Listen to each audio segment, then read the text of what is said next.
This is Andrew, and this is Keen On, the daily now.tv chat show with some of the world's leading thinkers and writers.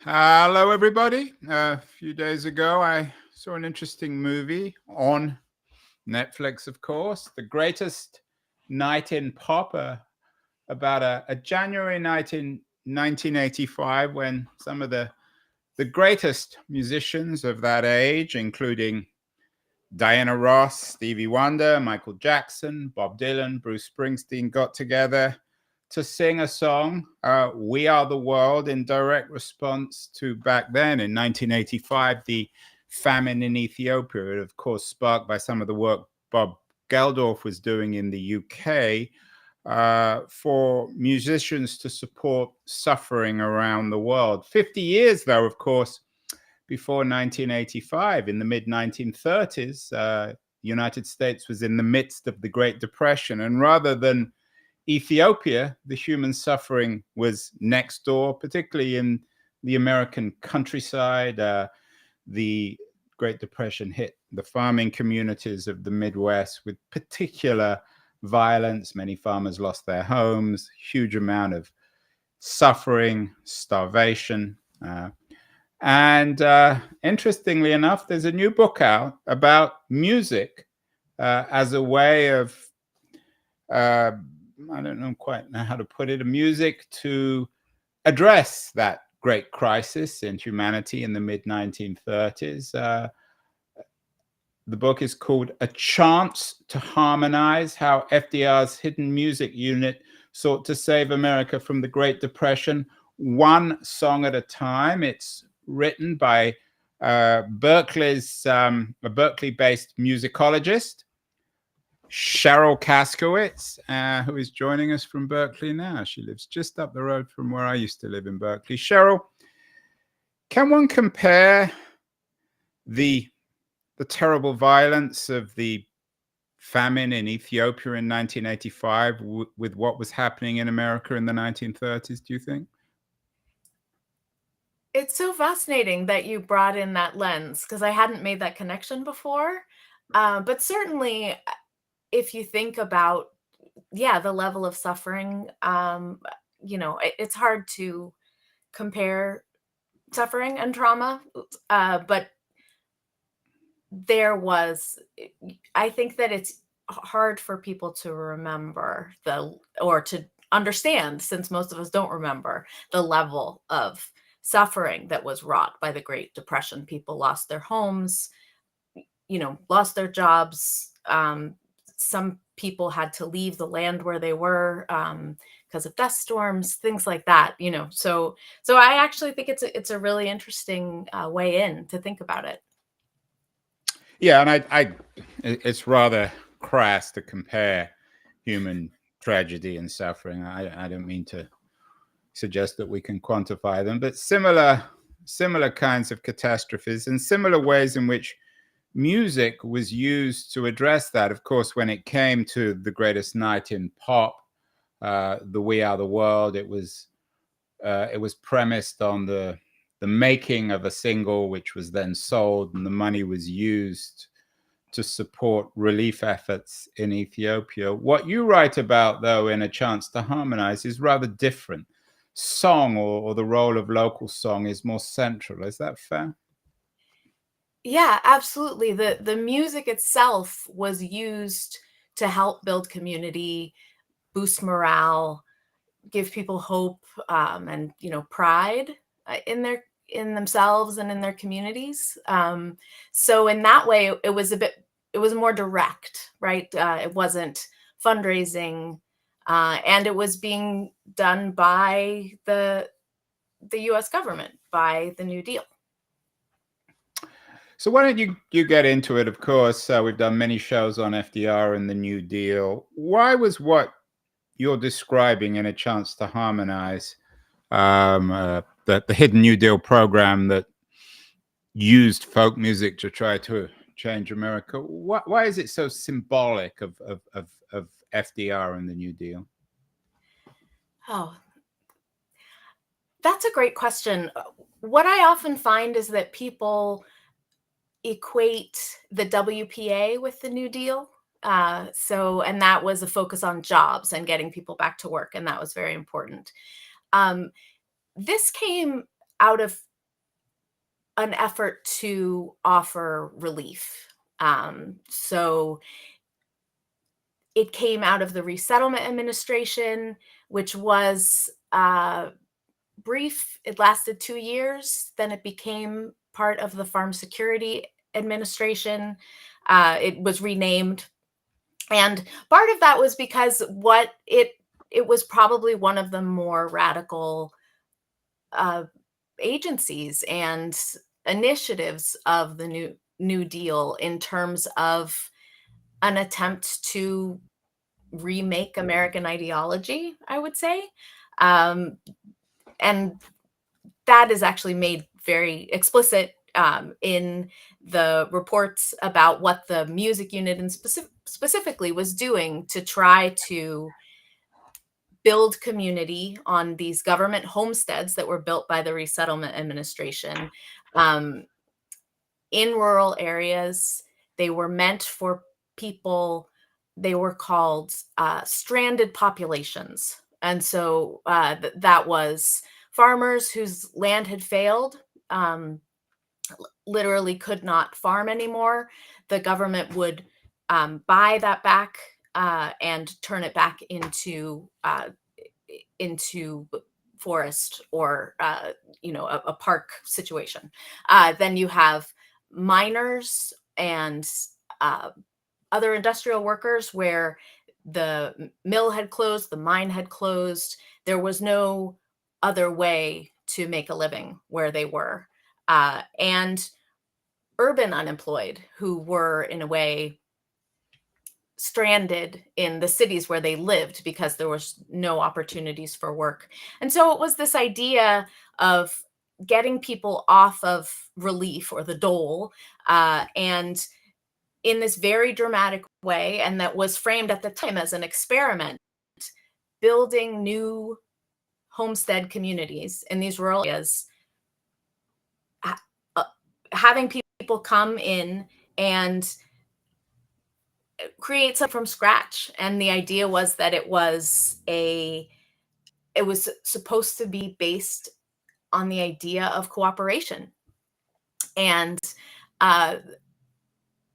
it was run by someone who's been a bit lost to history with a fantastic name, Rexford Guy Tugwell. Yeah, and he was a very good-looking fellow, wasn't he? At least, yes, and he looked like a movie star. But right, that's exactly what I thought when I saw that picture. And the press. He was an economics professor at Columbia who somehow got plucked out of academia to run the Resettlement Administration by FDR. Yes. So he was part of the Brain Trust, who FDR assembled as advisors. So yeah, an economics professor, very progressive in his views. He called himself, a collectivist or a communalist. He believed that cooperation, cooperative farming, cooperative industries was kind of the solution to getting out of the Great Depression. And yes, as you can imagine, he became basically the whipping boy for the progressive flank of the New Deal. Yeah, I'm guessing conservatives, Sheryl, if they have the audacity to watch my show, will be thinking, "Oh my God, this is Stalinism, or certainly Soviet style progressivism in America." The idea of resettlement, new communities. Was there that element to it in a good or even perhaps a bad way? Oh, he was called Rex the Red. Anything he did, he actually, the first thing that he tried to do was put forward the food and drug bill, because before this time there hadn't really been regulations around what people could say about food and drugs when they were advertised. And nobody else wanted to touch it, because it was there was so much opposition, you know, from And this was conservative. Rex Red running and a lot of ours here, the Resettlement Administration. He ran it. That's And right. Yes. So how big was this administration? How much money and resource did FDR give it? it was huge. I think it was 46. I often confuse million and billion at this point because, Well, I hope it um, would be billion. but huge for its time. It had, over 10,000 employees. And what it was a reorganization of a lot of different kinds of initiatives. And it was named after the resettlement division. There were two. There was actually a suburban and a rural resettlement. My focus is on rural. People should know about suburban because that's where like Greenbelt, Maryland came from, just as an aside. Um, so yes, so Rex the Red, as they called him, uh, was given control to try this experiment. What happens if we set up these communities in these rural areas, uh, you know, and provide for people? It also came out of Eleanor Roosevelt was very much involved in these homesteads. Surprise, surprise, Sheryl. Right. Yeah. And Did, FDR did also. FDR approve of Eleanor's involvement, or I guess he couldn't control everything she did? And was her network, her friends, were they all involved in this too? I mean, it's usually just spoken of as sort of her, pet project. And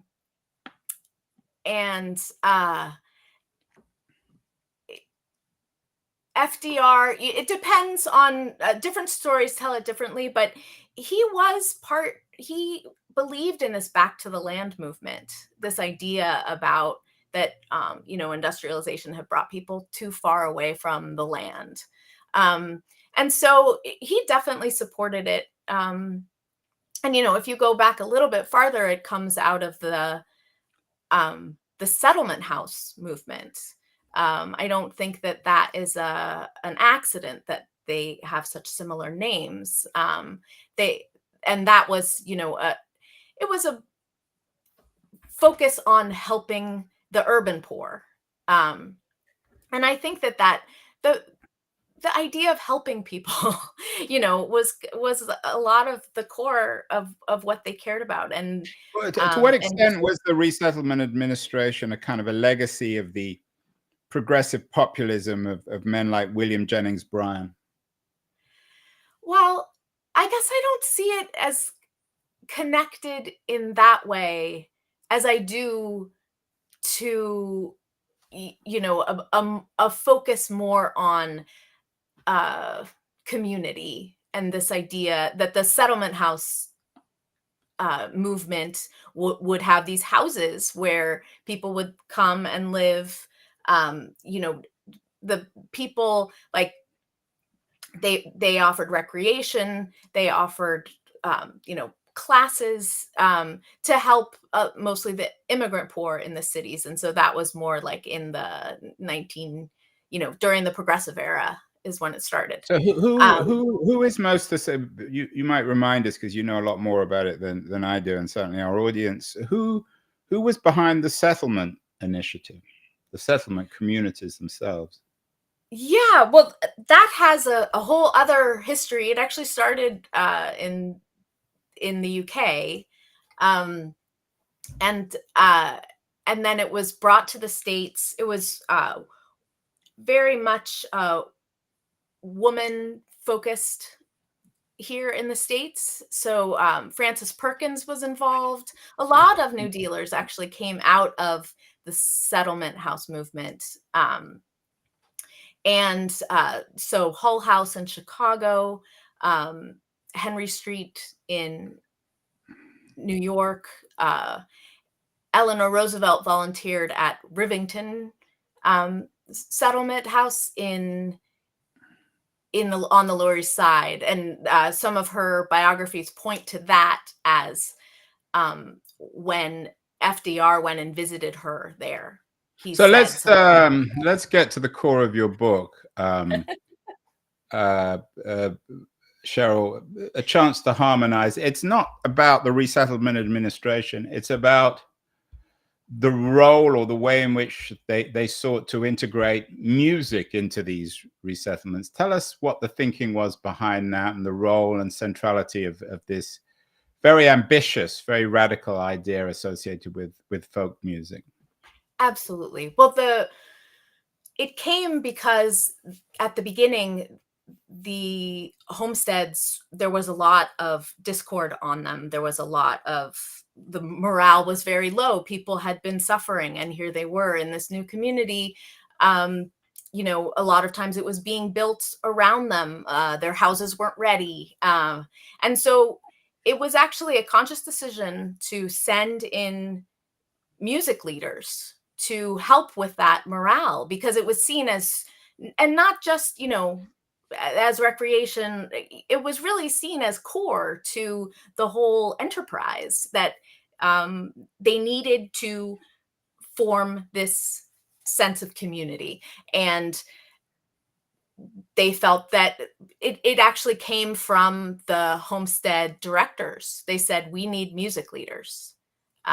One of my favorite quotes from a report at the time was, you know, that we need to send in music leaders to help with this emergency situation, which I love that idea. So the music was a practical thing where people were singing together, or musicians were brought in to give musical education to these people who were being resettled. Yeah, well, it started out as pretty open in terms of what it could be. The idea was, get adults making music together. That's going to help build this sense of community. They also offered children's lessons, which was what a lot of people, you know, kind of expected from that sort of thing. And what happened was that as the director of this music unit, they hired Charles Seeger, who is Pete Seeger's father. And he was the one who identified folk music as the music that would serve the best vehicle. You know, the idea was, here is music that is being, what is the social use of music? And he felt like folk music that connected to people's communities, that people, you know, that people really, it meant something to them, would then add to the idea that creating any kind of music together would help build community. We are talking with Sheryl Kaskowitz, the author of A Chance to Harmonize, very interesting new book about how FDR's hidden music unit sought to save America from the Great Depression, one song at a time. We're going to take a short break. Remind everyone that the show is brought to you by Liberties, a quarterly journal of culture and politics. Going to run a short feature on Liberties, and then we'll be back with Sheryl Kaskowitz to talk more about this music unit and the history of folk music in 20th century America. So don't go away, anyone. We'll be back in a second. News, the noise, there is nuance, insight. Liberties is not just a journal of ideas, it's a meteor of intelligent substance. It's the place to be for engaged citizens. Politics, opinion, substance. Liberties is a triumph for freedom of thought. A quarterly of urgency, of cultural exploration, of intellectual delight, of immaculate prose. It's invaluable. Subscribe now or find Liberties at your favorite bookseller. And you can subscribe to Liberties at libertiesjournal.com. We're speaking with Sheryl Kaskowitz, the author of A Chance to Harmonize, very interesting new book about one of the more radical music initiatives in FDR's New Deal. Sheryl, what about, you mentioned Charles Seeger, the father of Pete Seeger, who was often seen as the father of American folk music. What was the state of American folk music in the 1930s? Well, it's a really interesting question. Charles Seeger was just coming around to it. It hadn't really been spread in the way that it would later with the folk revival. And that's why I see the story of the music unit as this kind of prequel to the story that's usually told about where the folk revival came from. And so, I mean, it usually starts with Alan Lomax and Pete Seeger, who are both basically teenagers at this time. And so you had a burgeoning interest. People talk about the 1930s as a time when there was a lot of pride building in folk, in documenting American culture. And so John Lomax, Alan Lomax's father, had been doing this kind of public folklore of collecting for several years at this point. But it was in 1934 that the first national folk festival was held by the government. And it was growing. The interest in it was growing, but it hadn't quite, it was just the beginning. Charles Seeger had originally, he came from a classically trained musical background. He was an avant-garde composer. And so earlier, he had sort of been pretty dismissive about folk music. And he started to understand it as Molly Jackson, who was an activist, union activist, came to New York. And it was this time of discovery for him and for, I think, a lot of people in the urban music world. Sure, I mentioned having seen The Greatest Night in Pop, which featured many great African-American artists, Diana Ross, Stevie Wonder, Michael Jackson, many others. Was the folk beginnings of this folk revival, or however you want to describe it, that was triggered or invested in by the Resettlement Administration, was it a very white thing? I mean, was folk music at that point? I mean, African Americans, of course, had their own very rich musical traditions, but was what you're writing about in A Chance to Harmonize, is this white folk music? Well, it's an important question because what it does is illuminate some of the racism that was built into the New Deal, no matter what they tried, really. So these homesteads were segregated, and the music unit focused their work on the white homesteads. So there is this theme that runs through the book in terms of who is included. And the folk music that they were really focusing on was what has become, most well known, like Appalachian, it was called hillbilly music, bluegrass. So it was along this color line. And what I try to show in the book is that it's very difficult to contain music within that kind of a color line. And also that, it's something that we need to grapple with in terms of the history and the legacy of the New Deal. Yeah. So obviously this was initiated by people like Rexford Tugwell, Rex the Red, leftists, progressives. And yet, as you suggest, they fell into the old racial and racist stereotypes and problems. What did African American people, leaders, what did they think of this? And were they angry that they were excluded and their musical traditions were excluded?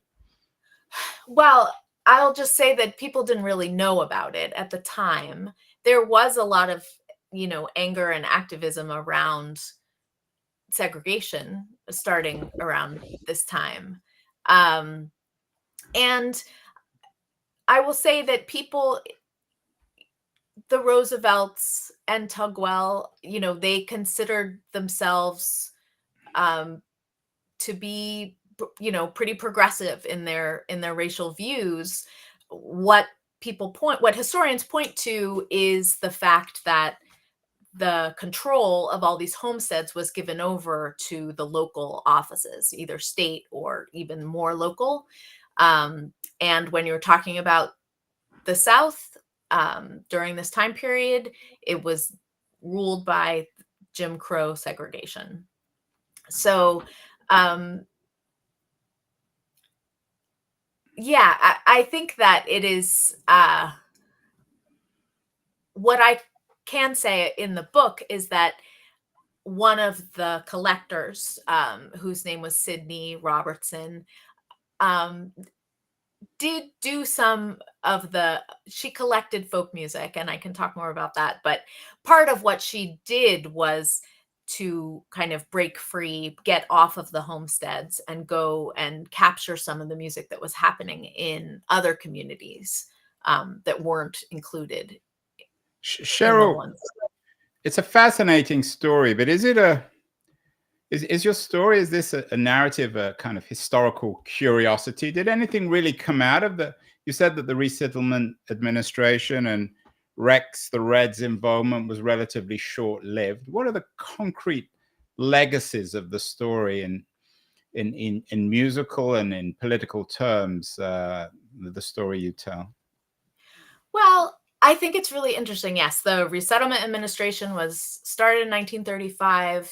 It was folded into the Department of Agriculture in 1937, became the Farm Security Administration, and a lot of these kinds of things, while they continued, were, curtailed a bit. I think that musically, what we have are the recordings. And so Sidney and some of the other music unit staffers went out and recorded folk music, and they weren't recording from musicians necessarily. They were interested in music being used. And so it is this amazing archive of the soundtrack. I think of it as sort of a sonic counterpart to the FSA photographs that have become so famous, like Dorothea Lange. Yeah, the Dorothea Lange. For people watching, we have her famous image of migrant mother. And of course, you write about this. A lot of these recordings are now in the Library of Congress. Yeah, they're at the Library of Congress, in the American Folklife Center, and they just, the way I felt when I was writing this book, and it happened to me so often, is that I felt like I could go off and tell a deep story about so many of the things that I came across. The musicians, there were union activists. She had a real interest in understanding how labor union activists used music. So she went and very confidentially recorded that music, which we can now listen to. And I did put up a selection of the recordings on my website, so that if people want to listen along while they read, they're available there. But otherwise, they can be difficult to come by. I will say, though, that a lot of them did seed the folk revival. These recordings were available to Pete Seeger, to, Mike and Peggy Seeger, who went on and recorded many of them. Woody Guthrie, did he How was he connected with this? Yeah, so the book that Seeger and Woody Guthrie put out, what is it? Hard-hitting songs for hard-hit people, which was a lot of protest songs. They took a big chunk of those songs from the music unit, either from the recordings. Another thing that Charles Seeger did was put together song sheets to be distributed at the homesteads. And so that was a form that they seemed to they basically reprinted it in that book. Then that book then becomes the version of the song that people know. And so if you go back and look, you can see the fingerprints of this music unit all over the folk revival. What about the politics of it? You noted that in 36 or 37, the Resettlement Administration was folded into the Department of Agriculture, which was headed, of course, by Henry Wallace at one point, at this point, who was perhaps the most progressive of all figures involved in the New Deal associated with FDR. You talked about changing or remaking American ideology. Did this experiment have any impact on how people thought about being American? I thought about that so often when I was writing this book, especially, during the COVID shutdown and all of these questions about like public good versus individual rights.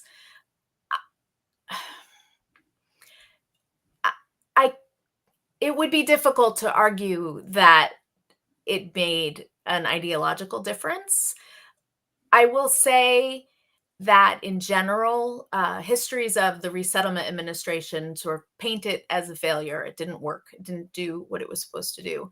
When you dig into some of the homesteads, you'll find people who say, that their families talked about what a lifesaver it was. Johnny Cash actually was one. Wow. So Johnny Cash, did he grow up in a resettlement administration, or was he too young?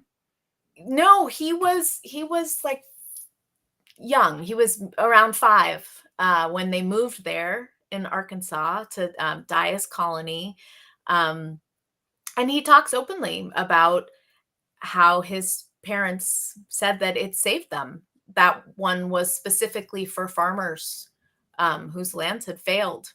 And yeah, he was a little too young to be recorded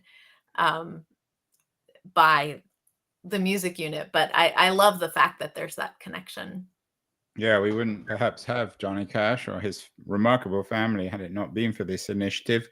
The movie I talked about, Greatest Night in Pop, features a very awkward Bob Dylan, who looks very embarrassed around Stevie Wonder and Michael Jackson and Diana Ross. Of course, Dylan is very famous on lots of fronts, but particularly for his challenge to traditional folk in 1965 at the Newport Folk Festival when he went electric. How did this history that you cover in A Chance to Harmonize, how did it affect the history of folk music in the post Second World War age as folk became more and more central, particularly to progressives? That's a huge question. I think that it was one of the foundations that folk revival was being built on. As I said, one of the origin stories is Pete Seeger being taken to the Asheville Folk Festival, and where he first learned the 5-string banjo. That's where he got his first banjo. And the reason he was there is because Charles Seeger had a work trip there and brought him along. And so I think that it is it is just, so that's on one level. There's the recordings that fed in, and it's hard with folk when you're talking about folk and, folk culture. It's hard to trace where things actually start, but I think that you can look at these foundational things that the music unit laid, the recordings, the fact that Charles Seeger brought Pete Seeger into proximity of these musicians because of the work that he was doing with the Resettlement Administration.